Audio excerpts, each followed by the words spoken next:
Bonjour à tous. Alors, dans cette vidéo, on continue sur des exercices d'auto-empathie et on va travailler aujourd'hui à écouter et traduire les jugements que l'on porte sur nous-mêmes. Alors, euh, quand on ne va pas regarder ce qui se passe derrière les jugements, on a tendance à être dans cette situation-là, c'est-à-dire qu'on est complètement aveuglé par nos jugements sur nous-mêmes et on peut arriver à de l'autoflagellation, on y croit, on pense que c'est vrai, oui c'est vrai, je suis pas sociable, etc.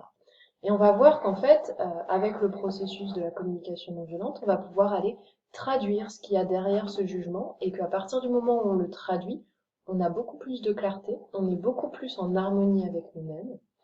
Et surtout, le fait d'avoir la capacité de traduire les jugements que l'on porte sur nous-mêmes, ça va être indispensable après quand on va être en relation avec les autres, parce que vous apprenez à parler la communication non violente, mais les personnes autour de vous, non.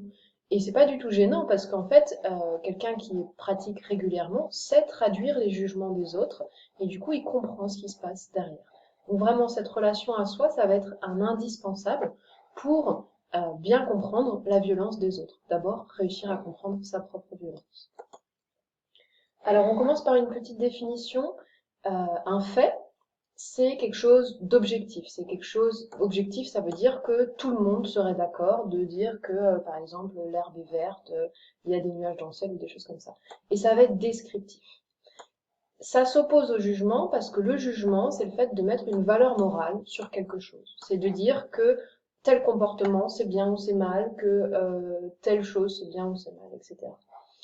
Et quand vous avez des jugements, il se produit des émotions qui ne sont pas considérées comme des émotions en communication non violente, qui sont la honte et la culpabilité, qui sont des mélanges d'autres émotions. Mais en tout cas, à partir du moment où vous ressentez de la culpabilité, ça veut dire que vous êtes en train de réagir à un jugement. Donc ça va être un indicateur du fait qu'il y a quelque chose à aller voir là-dessus. Donc pour vous illustrer le processus, je vous ai pris un exemple.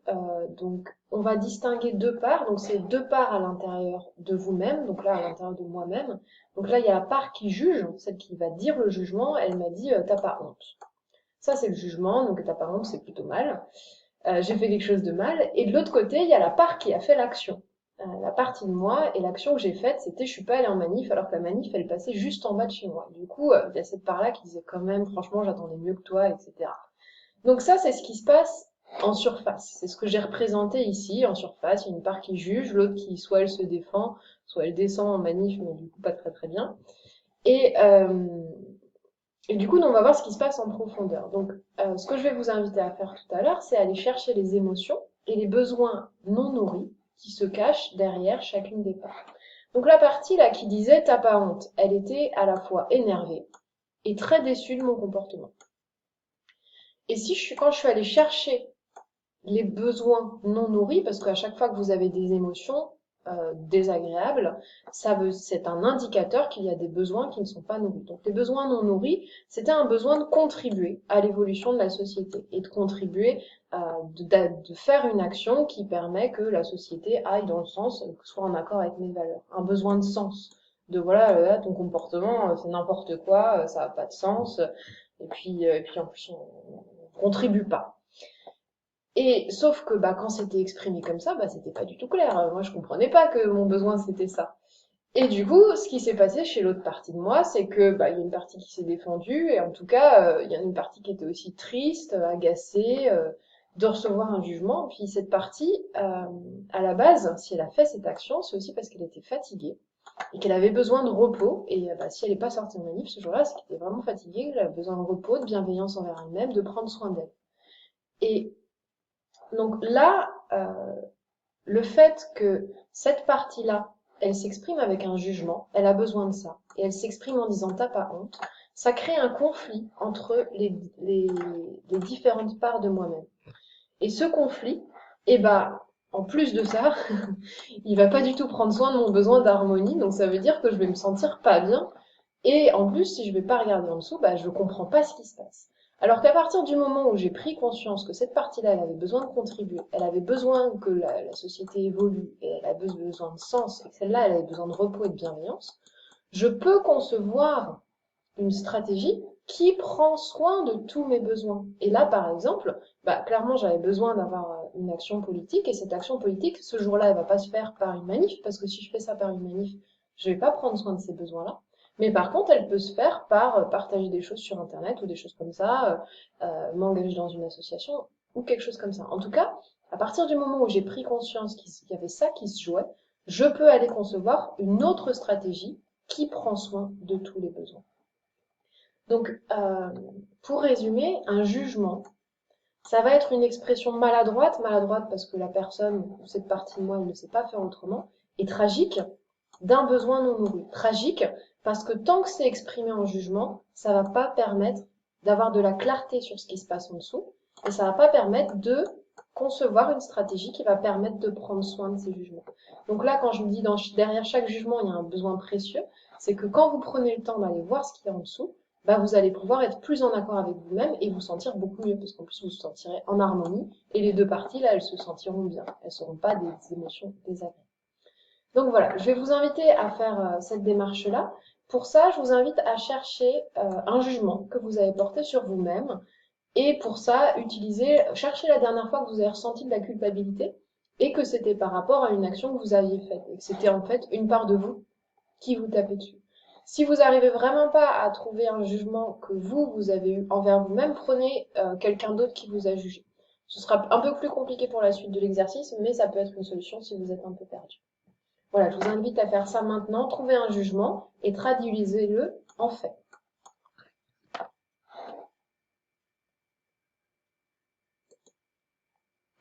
Bien, alors maintenant que vous avez délimité deux parties en vous, la partie qui vous a jugé et la partie qui a fait l'action, alors moi j'ai choisi comme jugement fainéante, et la partie qui a fait l'action, en fait elle s'est réveillée tard et puis du coup elle n'a pas beaucoup travaillé pendant la journée.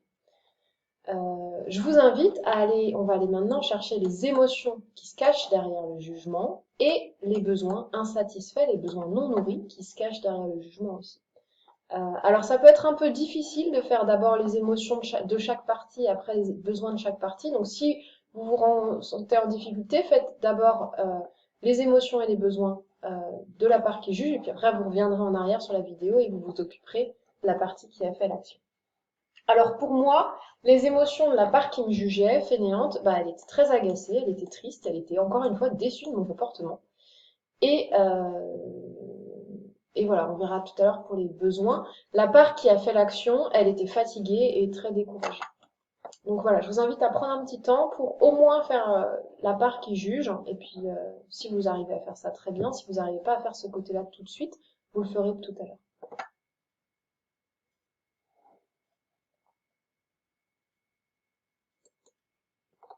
Alors, maintenant que vous avez identifié les émotions de chacune des parties, je vous invite à aller chercher les besoins non nourris de ce côté-là qui sont à l'origine, qui se cachent derrière le jugement. Donc pour moi, la partie qui disait fainéante, elle disait fainéante parce qu'elle avait un besoin de sécurité. Et en fait, elle me traitait de fainéante parce qu'en fait, ce qui se passait derrière, c'était une émotion que j'avais pas identifiée sur le coup. Elle était très inquiète en fait. Et en fait, elle me traitait de fainéante parce que elle avait peur que là j'ai du temps et elle avait peur que plus tard je me retrouve débordée par le travail et que du coup j'ai la tête sous l'eau. Et en fait, ce fainéant, c'était j'ai besoin qu'on travaille maintenant parce qu'après ça va être la cata. À certains autres moments, c'est un besoin de contribution. C'est-à-dire que c'est un besoin de voilà si tout le monde fonctionne comme toi, on va pas y arriver dans notre société, ça va pas marcher. Donc un besoin que ça fonctionne dans la société, un besoin de contribution. Cette part-là, identifier les besoins, c'est vraiment une partie qui est délicate, qui est pas facile à faire.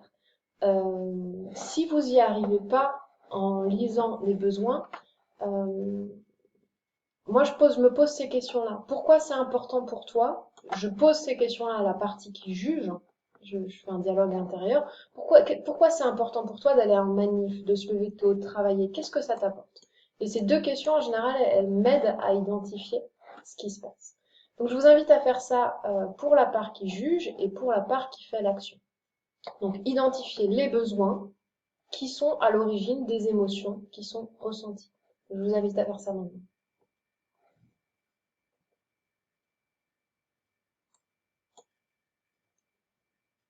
Bien, maintenant que vous avez fait ça, je voudrais qu'on fasse un petit point sur la stratégie. Alors, je vous rappelle que la stratégie, c'est ce que l'on met en place pour prendre soin de nos besoins.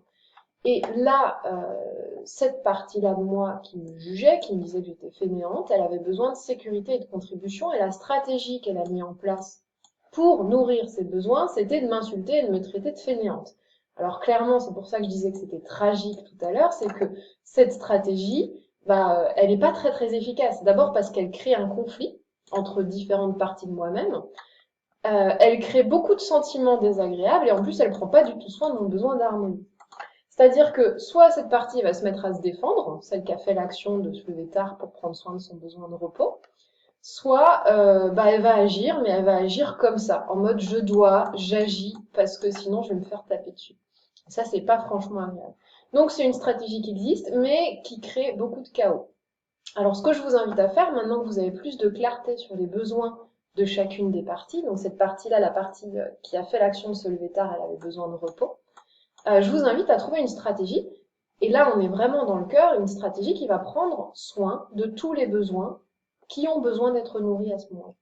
Et donc pour ça, on va formuler une demande, vous allez formuler une demande à vous-même avec les principes de la communication non violente, donc ça va être une demande qui est positive, qui va dire je fais ça, j'aimerais qu'on fasse ça, plutôt que ne fais pas ça. Une demande qui va être très concrète, ça va pas être ouais, ça serait bien que tu bosses, ça va être là la demande que je me suis formulée à moi-même, c'est bah voilà, on va commencer à travailler à partir de 10 heures et on va faire ça jusqu'à vendredi. Et le week-end, on prendra le week-end. Et ça peut être par exemple de 10 heures à 14 heures. On travaille 4 heures par jour, on travaille bien, mais en tout cas c'est concret. C'est limité dans le temps parce que ça, le fait que ce soit limité dans le temps, ça permet également que ce soit une demande réalisable. Vous n'allez pas vous demander de travailler 10 heures par jour parce que ça va pas marcher. Et ça, c'est contre-productif, ça va créer beaucoup de déception de vous-même, etc. Donc le fait que ce soit réalisable, c'est important aussi pour l'estime de vous-même, que vous fassiez des marches, que vous mettiez des petites marches qui soient réalisables.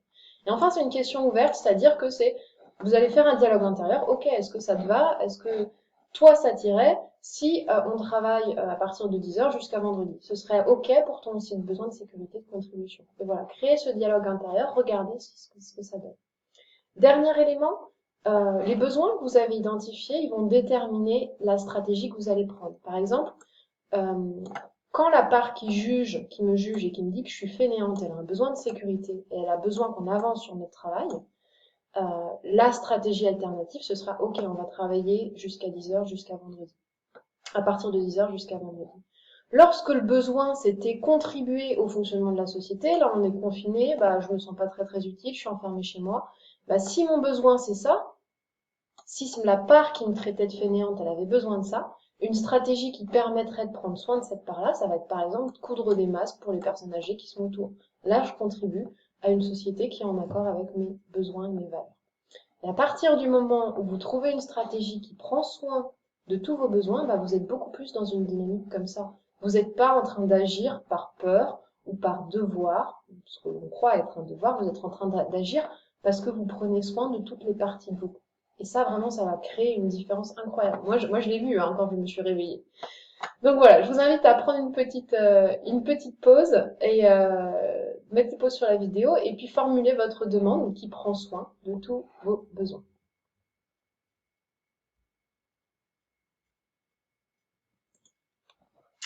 Voilà, alors on arrive à la fin de cet exercice. Pour conclure, à chaque fois que vous avez fait quelque chose où vous n'êtes pas satisfait de vous-même, vous avez deux possibilités. Soit vous autoflagellez, vous dire que vous êtes nul, vous dire que ça va pas, vous êtes fainéant, vous êtes égoïste, etc. Et ça génère de la culpabilité, mauvaise estime de soi, de la honte. Et vous avez peu de clarté, et puis surtout, vous prenez toujours pas soin de vos besoins, en fait, quand vous êtes comme ça. C'est encore plus détruire ce que vous avez. Soit vous pouvez prendre le temps de vous arrêter et d'aller chercher ce qui se passe. Quelles étaient vos émotions? Pardon, d'abord, commencez par traduire le jugement en fait. Quelles étaient vos émotions? Pour chacune des parties, la partie qui a jugé et la partie qui s'est fait juger. Quels étaient les besoins cachés de chacune de ces parties-là? Et enfin, trouver une stratégie réalisable qui prend soin de toutes les parties de vous-même, qui prend soin de tous vos besoins. Si vous prenez pas le temps de traduire vos jugements, vous resterez toujours sans prendre soin de ces jugements et toujours dans un